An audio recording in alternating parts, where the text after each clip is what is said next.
ફોનમાંથી કંઈ જ નથી.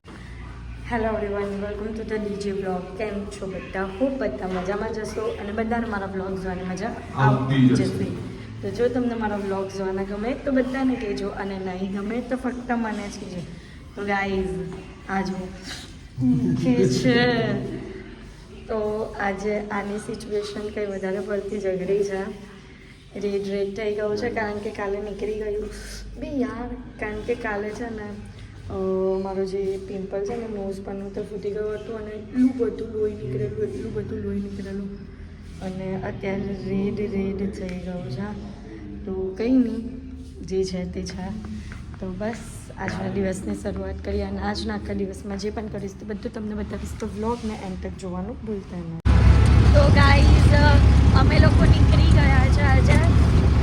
સવારમાં નીકળ્યા છે કારણ કે દાદી અને અમર કાકાનું ઇન્ટરવ્યૂ છે US વિઝા માટે. તો અત્યારે અમે લોકો ત્યાં જઈએ છીએ. ટાઈમ છે લોકોનો કંઈ 10 વાગ્યાનો, પણ અમે વહેલા જ નીકળી ગયા છે કારણ કે ત્યાં લાઈન રહી જાય ને એટલે.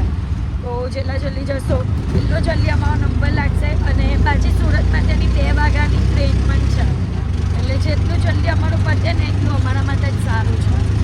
તો પાછા આજે રિક્ષામાં બેસીને જઈએ છીએ. ભૂખ લાગી છે, ભૂખ. હે કઈ રીતે બસ જોઈએ છે અમે લોકો અત્યારે, અને પછી આખા દિવસમાં જે કરશું તે બતાવતી રહીશ.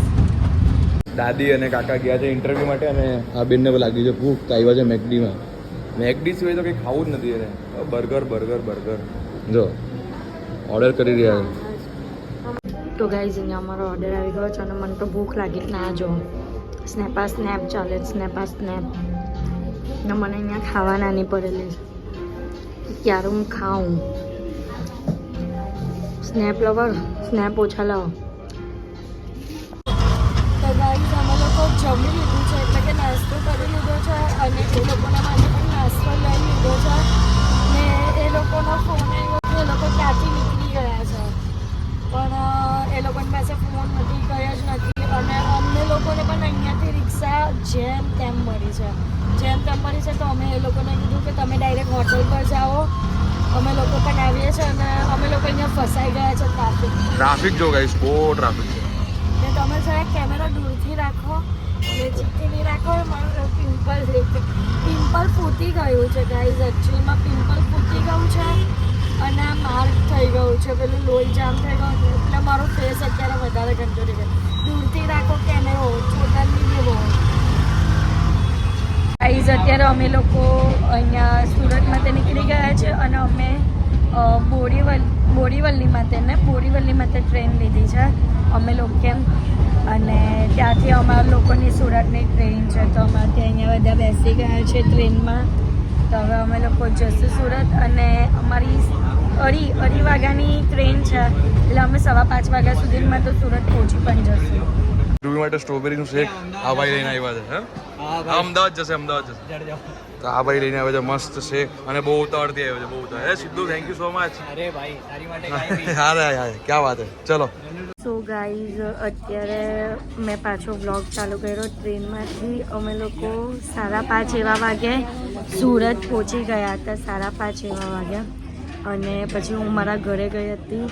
ઘરેથી 1-2 કલાકમાં મેં જે પણ કર્યું, એટલે કે કંઈ આરામ જ કર્યો છે. અને આ જે મીઠાઈ હતી તે અલગ કરી છે, એના સિવાય બીજું કંઈ જ નથી કર્યું.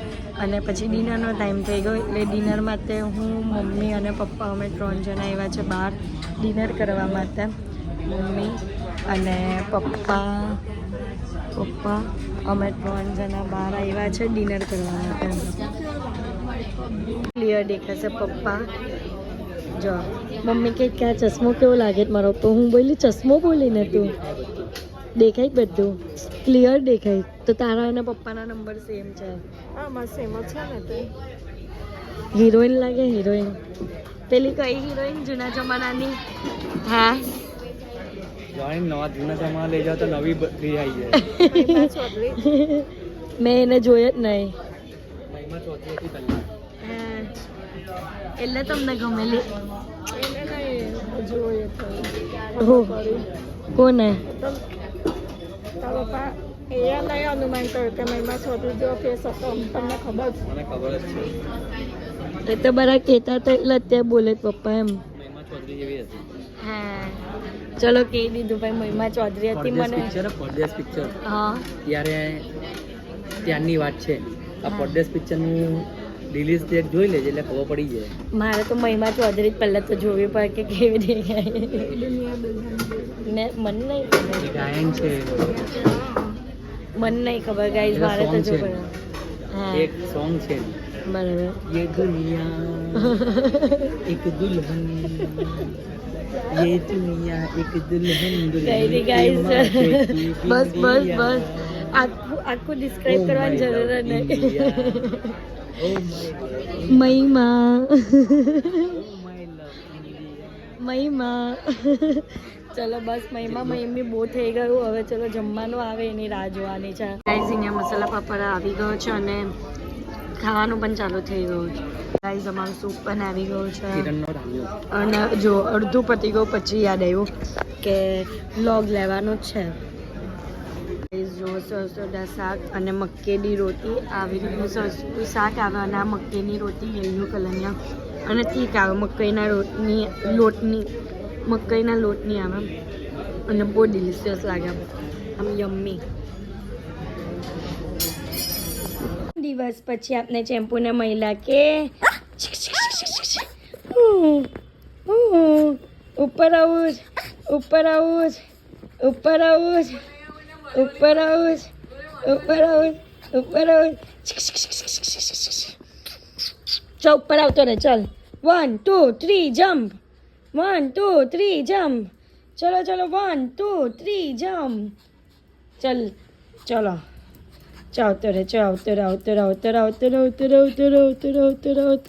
ગાઈઝ આપના ટેડીઝ જે છે તેને ખાલી કરશું અને અહીંયા મૂકશું હવે આને આપણે હાઈટ વાઇઝ ગોઠવીએ એવું લાગે છે મને પહેલાં તો આવશે સૌથી મોટું પછી એના પછી આયરો આ આવશે બંનેની સેમ હાઈટ છે બંને સેમ છે પ્રોપર બેસાડો આ સેકન્ડ આઈ થિંક મારો બેડ ફાઇનલી ભરાઈ જશે એવું લાગે પછી થર્ડ સિંચન અરે યાર ये तो जगह कम पड़ गई बस પછી થોડું આમથી સાઈડ પર તો साइड बाय साइड बच्चे लोगो सभी को जगह दो થોડું અને ખસેડવું પડશે એવું લાગે છે અને दोनों भाई बहन हो हाथ पकड़ के बैठो अंदर शिनचिन हमारा शिनचिन है ना बहुत ही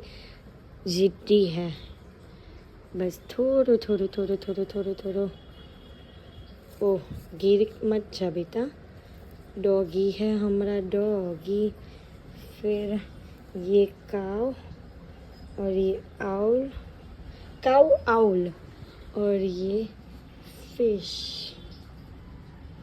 अरे इसकी तो जगह ही नहीं रही अभी रुको मैं पहले सेट कर देती हूँ उसके बाद आपको दिखाऊंगी गाइस जो सेट થઈ ગયું છે 1 by 1 કલેક્શન કમ્પ્લીટ અને મળ્યું છે ઇન્ચિન કુચીકુ તો ચલો હવે આપણે બેગને ઓપન કરીએ અને જે કપડાં વોશ કરવાના છે તેને છૂટા કરીએ કારણ કે હવે ઘરે આવી ગયા છે તો કામ પણ ચાલુ કરવું પડશે તો ચલો તો ગાઈઝ કાલે બેગ ઓપન કર્યું અને બધું કમ્પ્લીટ કર્યું તેમાં જ બહુ જ ટાઈમ થઈ ગયો હતો અને પછી ઊંઘ પણ આવવા માંડી હતી એટલે હું તરત સૂઈ ગઈ હતી તો બસ કાલે એન્ડ નહીં થયો હતો તો તમને મારો વ્લોગ ગમ્યો હોય તો લાઇક શેર એન્ડ સબસ્ક્રાઈબ કરવાનું ભૂલતા નહીં અને જેમ સપોર્ટ કરો છો તેમ જ સપોર્ટ કરજો લવ યુ ગાઈઝ બાય